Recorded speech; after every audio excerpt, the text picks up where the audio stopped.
Well, Gale's court appearance yesterday focused on the charges that he raped two women in a Framingham clothing store in 1989. But prosecutors also revealed he'd been living under an alias and had gained the trust of a family with the resources to support a life of luxury.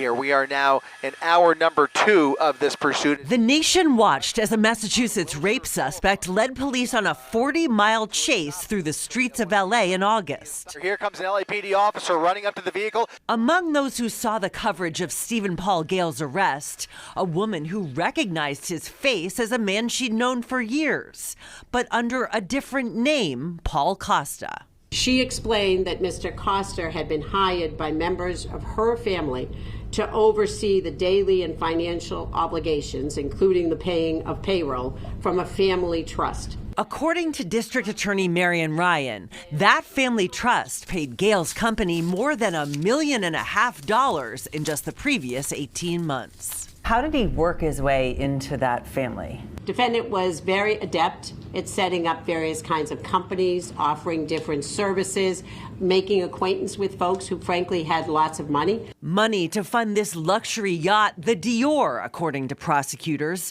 where he was tracked down last August.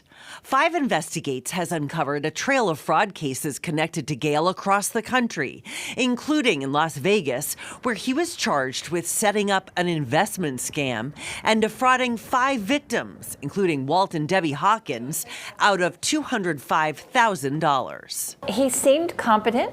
I mean, I think he had a good story. There was nothing that made me feel like, he wasn't legitimate, but he was sort of unremarkable.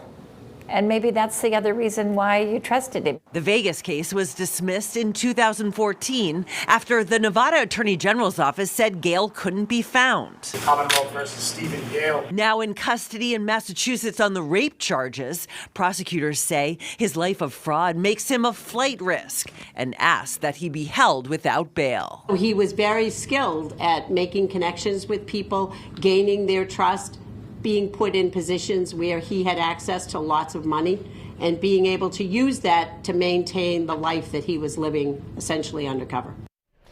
Now, Gale pleaded not guilty. He is being held without bail. His next court hearing is 1 week from today.